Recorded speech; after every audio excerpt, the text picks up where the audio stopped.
What's up guys, welcome back to Classic Octane. I am Taylor. Today's going to be a little bit different video. We're not actually going to be working on anything.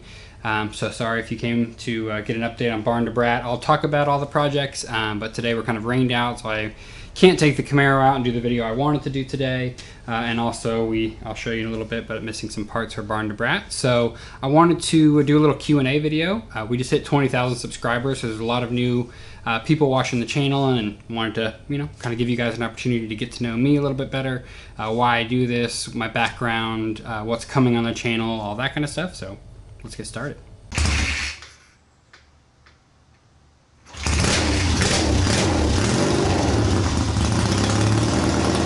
All right, let's get started. And for those of you who aren't into this kind of video, stay tuned. Lots of other videos coming soon, but got our Shiner Bock, beer of choice. I need to get Classic Octane koozies. That's what I need to do. Somebody make a note of that. Earlier on Instagram, I posted a picture of the CB500, asked you guys to throw some questions on there. So I'll do some from there. I'll also address some of my commonly asked questions from the comment section of YouTube. And then I'll probably ask you guys some questions to throw the answers in the comment section below. But we'll get to that later. So we'll just start knocking these off one by one. First thing that got me into bikes, I would say probably, how old am I now, 29? I was probably 21 or so, working for the same company I work for now. The owner of that company had a couple of bikes that used to sit in our warehouse, and none of them ran. So I was talking to him one day, and I had always worked on cars, and I'll talk about that later, but initially I'd really only ever worked on cars, and I really was curious about getting into bikes. I'd never ridden before. So he's like, hey, I have a Honda, I think it's an XR80, something like that, little dirt bike. I'll throw a picture up. And he was like, you can have this bike for 40 bucks. And I was like, hell, that sounds fun to me. At the time I lived in an apartment, and I had one single garage that wasn't, just that detached garage that you're not supposed to work on anything. But anyway, so I was like, cool. I brought that home, started messing with it, and had to get into the ignition system, and got that bike running, and really enjoyed that process. So went back to him and said, hey, can I work on one of your other bikes? He had I'm going to call it an 82 CB125, if I remember correctly. That was complete original. He had owned it since new, probably. And he was like, yeah, dude, take this thing home, see what you can do with it. So I took it home, went through, got it running, rode that bike around my apartment complex at the time, which was my very first experience ever riding an actual motorcycle with a clutch. The little dirt bike thing was one of those automatics. So I totally fell in love with the process. That's probably also, now that I think about it, what sparked my love for classic Hondas, because it was just the first thing I happened to work on.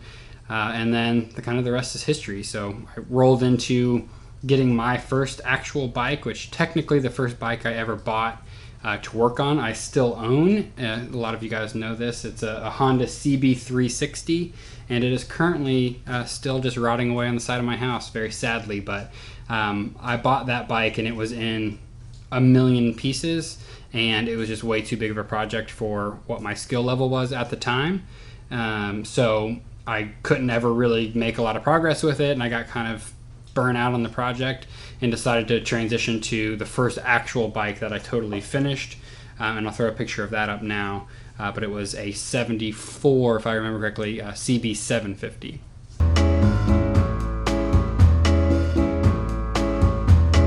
Yeah, I'd love to do a giveaway bike. I think it'd be really cool. I'd like to start with something smaller to do a giveaway for you guys. So maybe that'll be the first question I ask you guys of, what would you like to see? What would be cool? Like, I don't know, some kind of almost like a contest, or I don't know, some way to get you guys involved, and then kind of give some stuff away and do that. For shirts, now I'm thinking about, having stuff for you guys. I want to come up with a couple of new designs for shirts. Thank you for everybody who's purchased shirts for me in the past. It's been really cool that I've sent shirts to. I just sent one earlier this morning to the United Kingdom. I've sent them to Canada, Australia, Guam, Malta, Italy. So it's really cool that there's kind of Classic Octane fans all over the world, which makes me really happy. Odometer says 28,200. How accurate that is, I have no idea.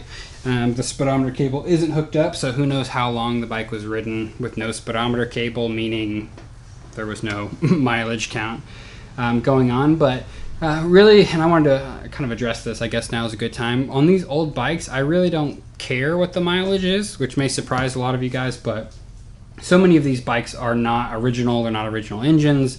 Who knows if they've been rebuilt in the past. And once a vehicle gets to a certain age, it becomes less about the mileage and more about just the condition of the engine and condition of the bike itself, that you can just tell by compression tests and how it runs and visual inspections and all that kind of stuff. So it's the same thing with my Camaro. I have no idea how many miles this car has on it, but most of the car isn't original anymore. None of the suspension's original, the transmission's not original. Very soon the whole drivetrain from rear end all the way to the engine's not going to be original. So it becomes more about what's its current condition, more so than what does the odometer say.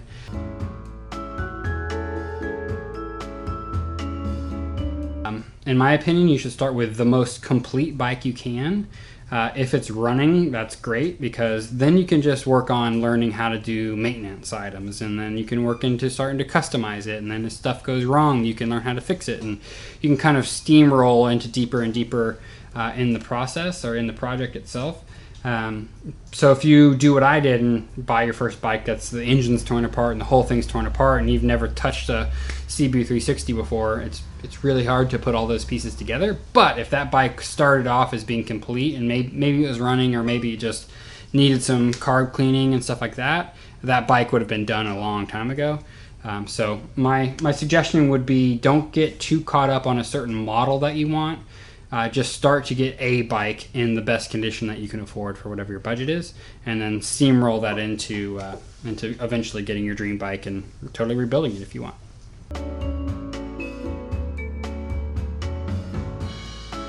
I would say photography is a big hobby of mine. I actually prefer photography over videography. Just, I don't know why, I just seem to do better with still pictures than I do with video. That's why a lot of my videos end up having like weird focus problems and audio issues and stuff like that. It's a little bit more difficult for me to do that part, but still photography I love. So I've not really done a whole heck of a lot of it, but originally why I bought this camera I'm shooting on now, Sony A7 Mark II, was to do still photography, and then it also just happens to do high quality video. So I would say YouTube is a hobby for sure. That's technically not working on cars and motorcycles, it's just that happens to be what I share. But I do like the process of editing the videos and uploading them, and really the community is my favorite part of like being able to help you guys. You guys help me a lot, back and forth. I thrive off of the comments of, you encouraged me to start my project, or I've had a bike sitting in the garage for 15 years that you encouraged me to get started, or whatever it is, and a lot of you guys send those kind of comments in, and that's what keeps me going and keeps me motivated.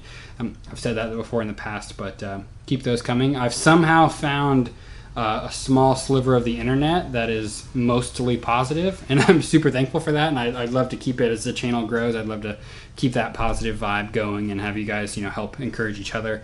Every once in a while you're going to get a troll that just, regardless of what you do, is going to be angry about it and say that you did it wrong, but for the most part you guys are really, really good and stay positive in the comment section, so I appreciate that. Sit break.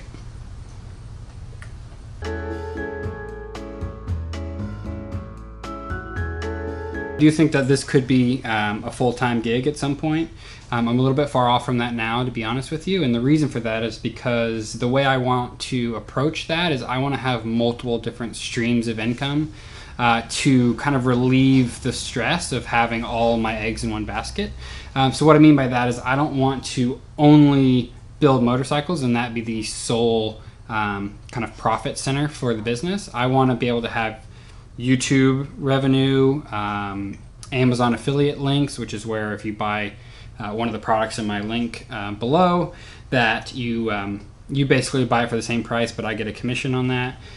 So that's a source of income, selling shirts and that kind of stuff. Obviously the profit from flipping bikes. I do want to do custom builds, kind of commissioned builds, and We may have one coming up very soon, which I'm very excited about. So it definitely is starting to steamroll in that direction. We're still, like I said, a good ways off from that. But yes, I do think it's possible to make this whole thing, Classic Octane as a whole, into a sustainable business. But I don't know that just flipping bikes or just doing custom builds would be enough. I think it's going to take kind of a mixture of a few different channels to make that happen.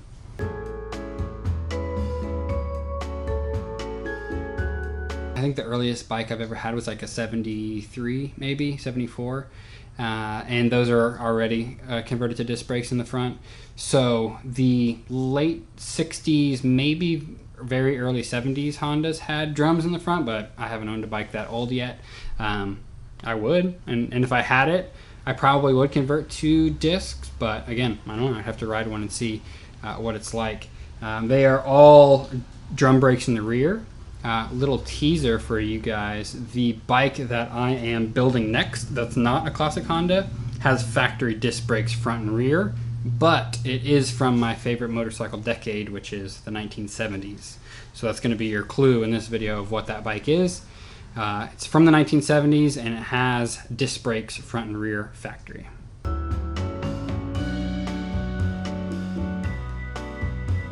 Sure, why not?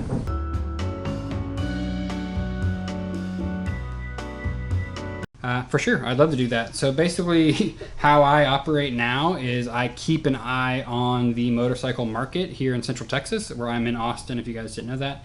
And if anything catches my eye that pops up at a reasonable price, I'll buy it. So so far I happen to just keep a closer eye on Hondas just because I'm fond of them, but I'm not opposed to any maker model. So I'd love to do kind of one of everything, you know what I mean? I'd love to do a classic BMW. I'd love to do a Harley.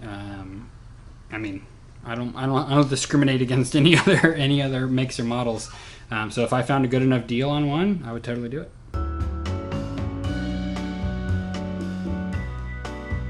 Honestly, this is it right here. I've already built it. This is my 73 Triumph hardtail bobber. And I know it's going to be really hard to see, but hopefully you guys have watched the whole entire build series on this bike. If not, I encourage you guys to go do that.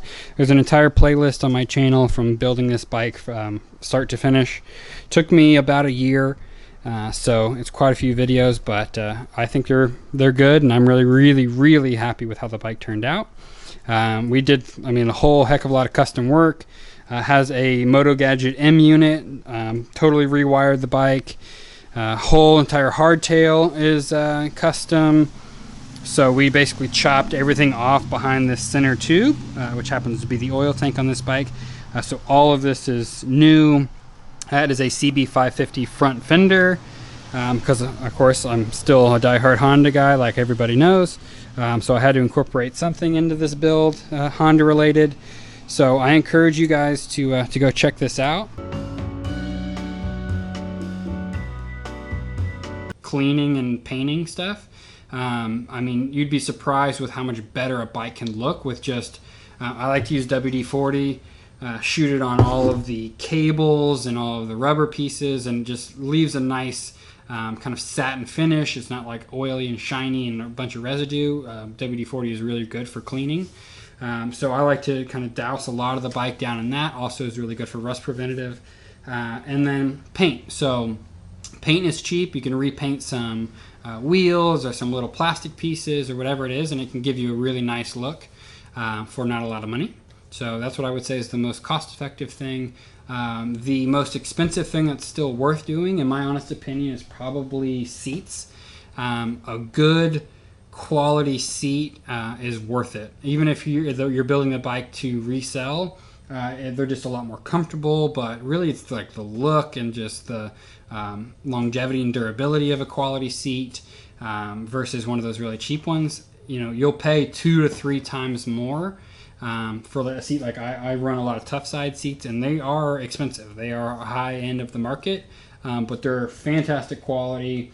I think they look the best, they fit great, and they're kind of American made, look like motorcycle guys. I like supporting that kind of stuff, and it's worth it to me to pay, close to $300 for a seat to get the look I want and to have a nice quality seat versus, you know, one of those cheap eBay, you know, made in Taiwan seats that'll cost you $80, but looks kind of funky and it's got a weird shape to it, and who knows how long they're going to last. You know, if you're starting to build a brand and start to build bikes to sell, you don't want word getting out that you build junk. So I would say a seat is going to be the thing that is probably, it's the most expensive outside of maybe some tires. It's probably the most expensive, you know, one part that I buy for any of my builds.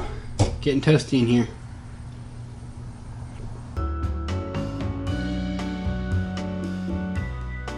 Yeah, for sure.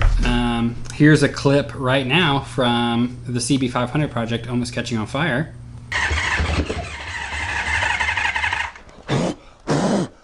And then I had, let's see, a few incidents. Once I jumped a starter solenoid with my wedding ring, which is like working on cars and motorcycles. 101 is you're supposed to take off your wedding ring, so you don't do stuff like that.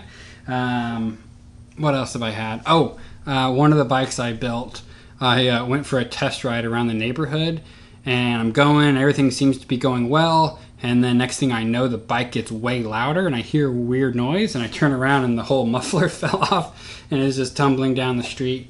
So in the first couple of bikes, there was some definite interesting things that have happened. And then, I mean, even on this last build, sometimes I want to include that stuff, sometimes I don't. But I'll probably start to include maybe some outtakes or whatever at the end of a video for like comic relief or something, just so that you guys know I'm not perfect. I don't just run through everything perfectly every time, and everything just runs and is great. And so I try to be very honest about the actual condition of the bike, the actual, this is a first start, it may work, it may not work. So I don't hold any of that stuff back, but sometimes I'll cut out, you know, some silly mistakes or whatever just for my own benefit.